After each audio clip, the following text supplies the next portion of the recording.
Olá a todos, graça e paz. É com muita alegria que nós estamos mais uma vez aqui para compartilhar uma porção da palavra do Senhor, uma porção de algo que Deus tem ministrado ao nosso coração. E o desejo do meu coração é que, da forma que o Espírito Santo de Deus falou ao meu coração, fale ao seu coração no momento que você estiver ouvindo essa palavra. Todos sabem que nós moramos fora do Brasil hoje. E no país que nós moramos hoje, as estações elas são muito bem definidas. E uma estação que me chamou muito a atenção é o inverno. Porque quando nós olhamos para a paisagem, quando nós olhamos pela janela, ou quando fazemos uma viagem, nós vemos a grande transformação que esta estação passa, o processo que as plantas passam na virada de cada estação.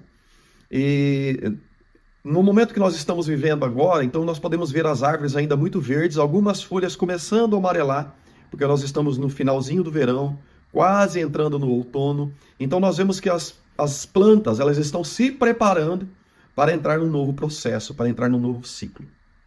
E no inverno, é muito comum nós olharmos para as árvores, para as plantas, e percebermos que parece que não há vida nelas.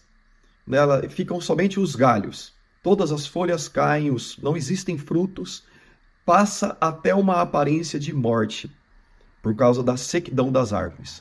E eu queria falar um pouquinho com você sobre isso hoje, porque às vezes as pessoas olham para essas árvores e até as julgam, dizendo assim, poxa, essa árvore ela está, não está ajudando para embelezar ou para enfeitar esse ambiente. Mas na verdade aquela pessoa que está julgando aquela árvore, ela não está compreendendo de fato o processo de transição que aquela árvore está passando.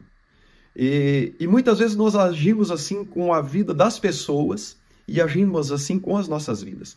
Imagine só você, a mesma pessoa que julgou aquela árvore que, por exemplo, no inverno estava seca, hoje essa mesma pessoa, ela se assenta à sombra daquela árvore que ela julgou e até às vezes come do seu fruto. Mas anteriormente aquela árvore foi julgada porque ela era feia, ela era seca. Porque na verdade quem estava julgando não conhecia o processo pela qual ela estava passando, para que no tempo oportuno ela viesse produzir a sombra e viesse produzir os frutos. Nós precisamos aprender algo, não só respeitar os processos na nossa vida, mas como também respeitar os processos na vida das outras pessoas. Porque é preciso que cada pessoa viva o processo na sua plenitude, para que na sua plenitude cada um de nós venhamos processar e permitir viver aquilo que Deus tem para nós de pleno para aquele momento. E no tempo oportuno, a bela aparência virá. Mas quando nós estamos vivendo esse processo de transição, às vezes nós não temos uma palavra de carinho, às vezes nós não temos uma palavra de afeto, às vezes nós não temos uma palavra até de consolo, mas é o processo que nós estamos passando e processo que muitas vezes nós somos julgados por estar vivendo, ou você é julgado por estar vivendo.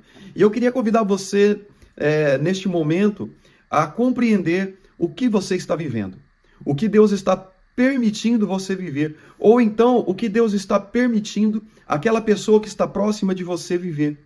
E para que você saia deste lugar de julgamento. E para que você entre no lugar da graça.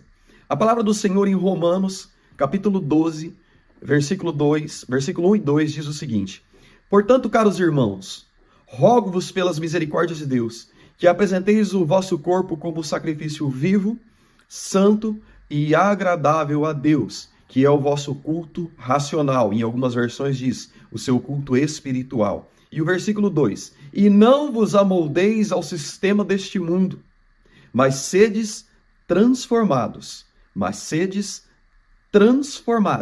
pela renovação das vossas mentes, para que aí sim experimenteis qual seja a boa, agradável e perfeita vontade de Deus. Eu acho incrível como esses dois versículos estão interligados. Porque o primeiro versículo, ele fala de sacrifícios, de 3 modos de sacrifício. O sacrifício vivo, o sacrifício santo e o sacrifício que agrada a Deus, o sacrifício agradável a Deus. E no versículo 2, A palavra do Senhor, no versículo 2 de Romanos 12, a palavra do Senhor, ela nos mostra, ela nos indica, ela nos aponta um lugar que nós devemos entrar.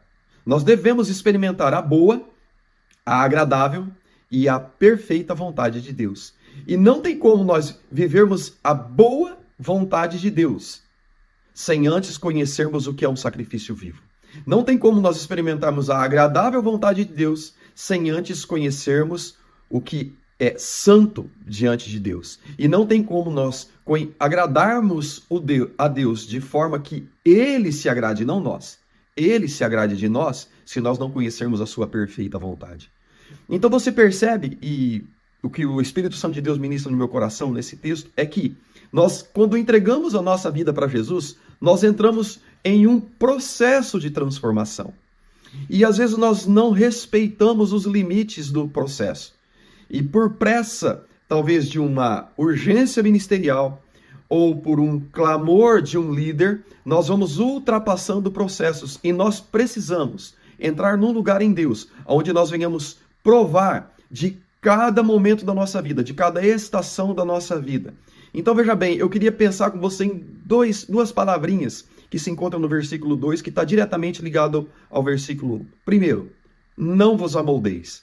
O Senhor, Ele nos convida para que experimentemos qual é a boa, agradável e perfeita vontade de Deus. Ele inicia o texto dizendo, não vos amoldeis. E por que Ele diz, não vos amoldeis? Porque a matéria-prima para eu experimentar a boa vontade de Deus é começar a não se permitir ser moldado por aquilo que eu vejo e por aquilo que eu ouço. Eu não estou dizendo que você tem que andar como uma pessoa que ignora pessoas. Eu estou dizendo que você não tem que se permitir moldar por aquilo que, por exemplo, os telejornais informam, por aquilo que a internet informa, por aquilo que os seus ouvidos ouvem. Porque o que nós deixamos entrar nos nossos olhos e nos nossos ouvidos tem poder para transformar a nossa vida. Então, para aquilo que eu dou valor, terá poder de valor na minha vida, valor de transformação, valor de moldagem. E interessante falar sobre moldar, porque lá em Gênesis, quando Jesus ele vai fazer o homem, quando ele vai trazer o homem à existência, a palavra do Senhor diz que ele pega do pó da terra e do pó da terra ele faz uma forma. Ele cria o homem. E nesse texto, a palavra do Senhor diz, agora vocês não se permitam se amoldar, ou seja, colocar um novo molde sobre aquilo que já foi modelado. Ou seja, o Senhor já tem algo preparado para nós. Eu digo que Deus ele tem algo para nós vivermos em sua plenitude em cada estação. Mas se eu não me permitir viver a plenitude de cada estação, eu vou entrar no lugar de julgamento, porque eu me sinto incompleto em um lugar. Então, a partir da minha incompletude, eu passo a julgar a incompletude daquele que está próximo de mim. Ou, então, eu olho para dentro de mim, não tenho uma autoaceitação e passo a ir em um lugar que eu não deveria estar, que é um lugar de julgamento. Não só da minha vida, mas das pessoas que me rodeiam. E o Senhor nos diz, não vos amoldeis.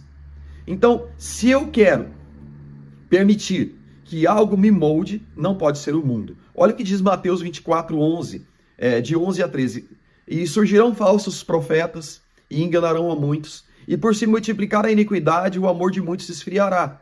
Mas aquele que perseverar até o fim, esse será salvo. Ou seja, o anticristo, o nosso inimigo, eles contam com aquilo que tem aparência de verdadeiro, os falsos profetas, que muitos serão enganados por valorizarem aquilo que Deus não dá valor.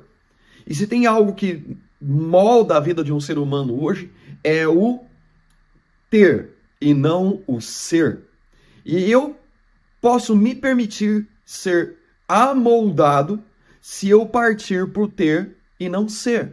O Senhor nos convida a sermos algo nele, a vivermos algo nele, viver essa transição por completo, para que cada estação eu possa provar do melhor dele. Porque para cada estação Deus tem uma provisão, para cada estação Deus tem uma solução, para cada estação Deus tem um momento. Perceba que na primavera nós vemos uma beleza na natureza que nós não vemos no inverno.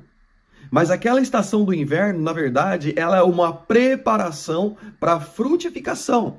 O inverno, ele é uma preparação para que as flores venham. O inverno, ele é uma preparação para que as folhas venham. Se não houver o inverno, o tempo de contenção, o tempo onde as árvores se guardam para a produção certa no momento certo, na primavera nós não teremos a produção, nem de flores, nem de folhas e nem de frutos. Talvez a ordem não seja essa, mas a verdade é que aquelas árvores ou plantas, por respeitarem o seu processo do inverno, na primavera e verão, elas dão as folhas, as flores e os frutos no seu tempo. Nós precisamos viver o nosso tempo de inverno. Nós precisamos viver o nosso tempo de outono, e nós precisamos viver a nossa primavera, e nós precisamos viver o nosso verão, e não permitir ser moldado por aquilo que a gente ouve, falsos profetas que têm enganado a muitos. Não permitir que a iniquidade que há no mundo se multiplique dentro de você ou dirija o seu viver. Então eu não posso andar segundo aquilo que o mundo está me apresentando. Eu tenho a palavra de Deus que deve ser o meu guia, o meu norte, o meu prumo, para que eu viva a plenitude do Senhor. Então, se você está passando por um tempo de sequidão na sua vida, não fique falando, por que eu estou passando por isso? Creia que neste momento que você está passando, Deus tem uma provisão. O problema é que às vezes no inverno nós queremos colher frutos. Eu quero dizer uma coisa para você, não há frutos no inverno. O inverno é tempo de sequidão. O inverno é tempo de se guardar. O inverno é tempo até de se esconder, para que você venha viver a plenitude da próxima estação. Então, talvez hoje você esteja vivendo um inverno. E eu não estou dizendo inferno, eu estou dizendo inverno. Porque as 4 estações, elas foram promovidas por Deus, preparadas por Deus, para que houvesse um ciclo de vida na Terra. Assim existe um ciclo para ser vivido na nossa vida, em cada estação. Eu confesso para você que eu também sou homem, como você, e sou tentado em vários momentos às vezes de angústia, de tristeza, a permitir andar num lugar que Deus não preparou para mim. Deus não preparou um lugar de acusação para você. Deus não preparou um lugar de acusador para você. Deus preparou um lugar para você e para mim, aonde como filhos nós venhamos desfrutar da paternidade que o Pai tem para nós. Nós venhamos desfrutar daquilo que o Pai já deixou como herança para nós. Então, não vamos permitir nos amoldar novamente. E a segunda palavra que eu quero dizer para você é o seguinte, mas permita a transformação. Na segunda parte do versículo 2 de Romanos, diz assim, mas sede transformados. Não vos amoldeis, mas sede transformados. Então, para que eu venha a ser transformado, para que você venha a ser transformado, nós precisamos viver o processo da transformação. Então, a ação do não vos amoldeis, na verdade, ele é um prenúncio do agora sede transformados. Então, se você está vivendo uma realidade complicada na sua vida hoje, se você está vivendo um tempo difícil na sua vida hoje, tenha certeza e opte, eu vou viver este momento, porque este momento é o momento da transformação na minha vida. Vai vir o tempo das folhas, das flores e dos frutos. Esse é um prenúncio agradável de Deus para a sua vida. Deus se agrada disso, Deus se agrada desse processo, porque é através dos processos de cada estação que nós somos transformados. Então creia, este tempo que você está vivendo hoje é um tempo de preparação, de transformação para um novo tempo. Talvez você esteja falando assim, não, pastor, mas graças a Deus, hoje eu estou vivendo o tempo dos frutos, o tempo das flores. Aleluia, glória a Deus, mas você não se esqueça que pode chegar, e ele chegará, o tempo da sequidão. E eu não estou falando que você viverá guerras, lutas terríveis, não é isso. Eu estou dizendo que na nossa vida existe um processo de continuidade. E Deus, ele diz que aquele que está limpo, limpe-se ainda mais. Ele nos convida a entrar no processo, né? Em Jeremias, a palavra do Senhor nos mostra um vaso e um oleiro que entram num processo de transformação. O oleiro sendo usado por Deus para transformar, e o vaso sendo usado por Deus para ser transformado. Então nós precisamos permitir entrar neste lugar de transformação para que nós venhamos viver a plenitude daquilo que o Senhor Jesus tem para nós. Em Romanos 10, e eu já vou encerrar com isso, a palavra do Senhor diz assim, versículo 17, logo a fé vem pelo ouvir, e o ouvir a palavra de Deus. Provérbios 18, 21 diz: a morte e a vida estão no poder da língua, e aquele que a ama comerá do seu fruto. Eu preciso então saber para quem eu estou emprestando os meus ouvidos, para quem eu estou emprestando a minha boca, porque na minha boca podem sair palavras de vida ou de morte, e nos meus ouvidos podem entrar palavras de vida e de morte. E se a fé, ela vem pelo ouvir, você, eu, precisamos dar ouvido para aquilo que nós cremos, para aquilo que nós dizemos que nós temos fé. Então, dê ouvidos ao que a palavra de Deus diz que você é. Dê ouvidos ao que a palavra de Deus diz que você tem. E dê ouvidos ao que a palavra de Deus diz que você pode. E você passará por cada processo da sua vida, sempre com júbilo, com uma celebração nos seus lábios. Então, se tem algo que desagrada a Deus, é a murmuração. Não entre nesse lugar de murmuração. Se você tem passado por tempos difíceis, comece a glorificar a Deus, porque este processo, ele tem tempo de início, ele tem uma data marcada para o início e ele tem uma data marcada para a finalização. Então celebre a Deus neste tempo, porque você talvez não viverá mais esse tempo. Então celebre a Deus. Então você poderá dizer assim: no tempo da angústia, eu celebrei ao Senhor. No tempo da alegria, eu celebrei ao Senhor. Então eu sei estar triste, eu sei estar feliz. E em todos esses momentos, em cada uma dessas estações, eu celebro ao Senhor, porque eu me permito ser transformado pelo Deus vivo. Que Deus abençoe a sua vida, em nome de Jesus, e que você possa passar em cada momento da sua vida vitorioso, em cada transformação vitorioso, vitoriosa, e colher os frutos daquilo que você plantou na estação anterior. Deus abençoe a sua vida, em nome do Senhor Jesus. Guarde essa palavra no seu coração e que ela seja poderosa para transformar a sua vida, em nome de Jesus. Um grande abraço.